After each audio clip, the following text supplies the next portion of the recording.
Bismillahirrahmanirrahim. Assalamualaikum warahmatullahi wabarakatuh. Perkenalkan, nama saya Rafa Dwi Kiranti dengan NIM A1C322008 dari kelas reguler B Pendidikan Fisika Universitas Jambi. Nah, pada kesempatan kali ini saya akan membahas mengenai 5 pokok pembahasan. Langsung saja, yang pertama yaitu mengenai integrasi iman, ilmu, dan juga amal.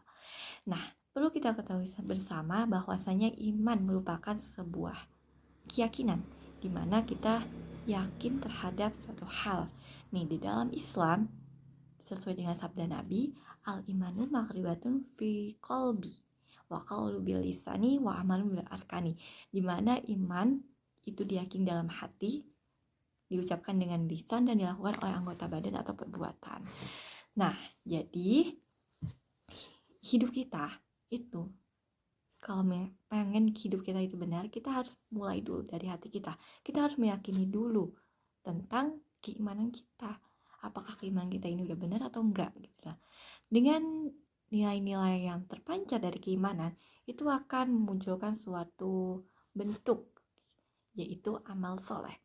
Nah, ketika kita iman kita ini udah benar, maka iman itu tadi akan terrealisasikan di dalam amal soleh, yang dimana amal soleh ini adalah perbuatan yang dilakukan berdasarkan oleh keimanan kita. Nah, perbuatan-perbuatan yang dilakukan untuk membela keimanan itu disebut dengan jihad, dimana jihad ini adalah suatu perjuangan dimana kita benar-benar memperjuangkan keimanan kita. Nah, di dalam melakukan sebuah perbuatan yang berlandaskan keimanan itu ada yang namanya dengan amar ma'ruf nahi mungkar, di mana amar ma'ruf yaitu mengajak kepada kebaikan dan nahi mungkar, melarang kepada keburukan. Nah, di antara iman dan amal ditengahi oleh sebuah ilmu.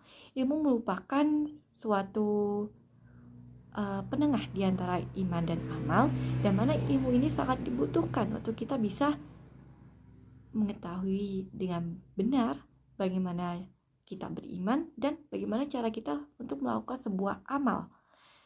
Nah, ilmu yang benar itu akan membawa kita kepada kebenaran, dan juga iman ataupun amal yang tidak dilandaskan dengan keilmuan itu akan membawa kita kepada kesesatan.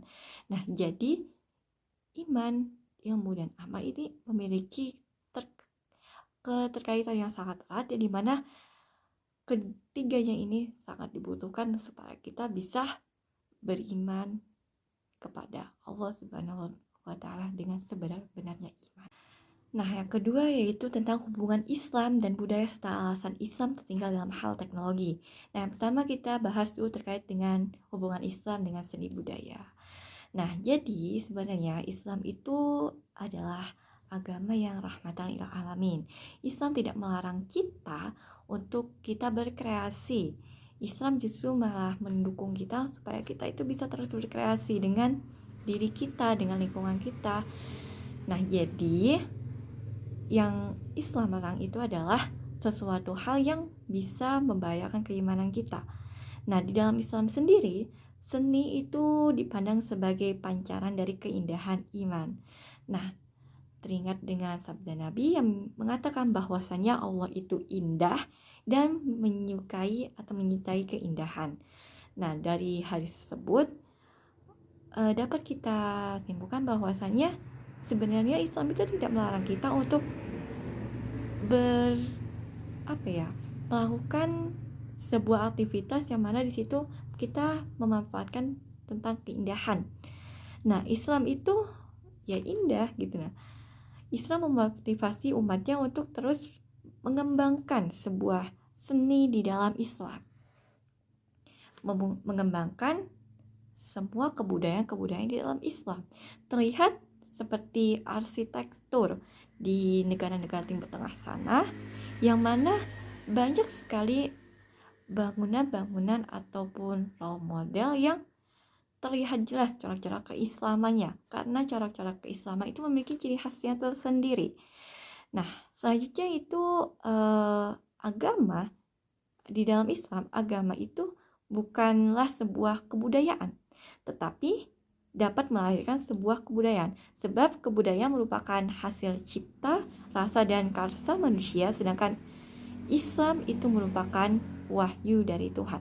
Nah, jadi kesimpulannya Islam dan budaya itu bisa jalan searah selagi kita tetap berpegang teguh kepada agama kita, kita tidak melampaui batas dan kita tidak melanggar aturan-aturan yang telah Allah tetapkan. Nah, selanjutnya yaitu Islam yang tertinggal dalam hal teknologi. Nah, Islam tertinggal dalam hal teknologi itu terjadi setelah banyaknya permasalahan yang muncul. Nah, pada zaman dahulu kala, pada masa dinasti Abbasiyah, di mana banyak sekali tokoh-tokoh Islam yang mana hasil pemikiran-pemikiran beliau itu menjadi dasar dari teknologi yang berkembang saat ini. Islam dulu itu maju, cuma setelah banyaknya terjadi permasalahan, dan permasalahan yang terbesar yang terjadi yaitu banyaknya umat Islam yang meninggalkan pesan-pesan yang disampaikan dari Al-Quran dan Sunnah Nabi. Umat Islam itu banyak sekali yang meninggalkan Al-Quran. Mereka tidak berpegang teguh kepada Al-Quran. Mereka meninggalkan Al-Quran, mereka lupa kepada Al-Quran. Nah, karena itulah umat Islam saat ini mengalami kemunduran dan tertinggal dalam hal teknologi. Dikarenakan umat Islamnya sendiri yang menarik diri dari Al-Quran. Umat-umat muslim terdahulu, para tokoh-tokoh dunia seperti Ibnu Sina, Jabir bin Hayyan, Al-Khwarizmi, dan sebagainya, mereka semua itu menemukan sebuah pemikiran-pemikiran dan ide-ide itu berlandaskan dari Al-Quran. Nah, namun pada saat ini yang terjadi yaitu umat Islam banyak yang meninggalkan pesan-pesan yang disampaikan Al-Quran, sehingga kita itu mudah sekali terbawa oleh arus arus globalisasi, sehingga kita itu terpengaruh oleh budaya-budaya barat dan akhirnya kita jauh dari Al-Quran. Bahasan yang ketiga yaitu mengenai konsep kesejahteraan umat manusia atau masyarakat madani. Nah, di dalam sebuah tatanan kehidupan bermasyarakat, masyarakat madani ini adalah masyarakat yang mana di mana masyarakatnya itu ideal, adil, dan makmur, yang mana mereka itu benar-benar menjadi masyarakat yang berketuhanan atau istilahnya itu religius. Nah, masyarakat madani ini merupakan masyarakat yang memiliki budi luhur dan berakhlak mulia. Nah, di dalam konsep masyarakat madani, kita itu diharuskan untuk menjadi masyarakat yang religius. Kita harus berpegang kepada prinsip-prinsip ketuhanan. Kita harus bisa merealisasikan prinsip-prinsip itu di dalam perbuatan sehari-hari hidup kita. Seperti kita berakhlak mulia, berbudi luhur, kita sopan santun, dan sebagainya. Nah, di antara cara menjadikan masyarakat ini menjadi masyarakat yang madani, yaitu dengan meningkatkan sumber daya manusia melalui pendidikan. Nah, pendidikan ini sangat penting karena di dalam pendidikan itu kita semua bisa belajar, kita semua bisa menggali ilmunya, dan kita bisa menerapkan apa yang telah kita pelajari, di mana manfaat dari pendidikan sendiri itu akan membuat kita itu bisa menjadi manusia yang lebih berakhlak, berilmu, dan juga berwawasan, yang mana ini akan sangat membantu untuk menciptakan sebuah masyarakat yang madani atau yang berlandaskan kepada ketuhanan. Nah, selanjutnya yaitu pembahasan yang keempat, sudah sejalankah Islam dan kebangsaan di Indonesia? Nah, berdasarkan realita yang terjadi saat ini, antara Islam dan kebangsaan itu udah berjalan beriringan, di mana keadaan Indonesia sendiri yang memiliki multikultural atau memiliki banyak perbedaan mulai dari budaya, bahasa, suku, agama, dan sebagainya. Mereka bisa hidup saling berdampingan dengan penuh kedamaian, di mana mereka itu bisa bertoleransi terhadap perbedaan-perbedaan yang ada, tidak menjadikannya menjadi alasan untuk bisa terpecah belah.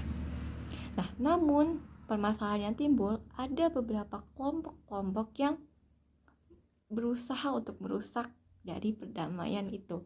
Mereka berusaha untuk menjatuhkan dengan membawa sebuah identitas. Misalkan terjadi pengeboman di gereja, yang mana mereka membawa identitas Islam dan lain sebagainya. Lalu juga ada masyarakat yang kelompok-kelompok yang mana mereka itu intoleran terhadap perbedaan.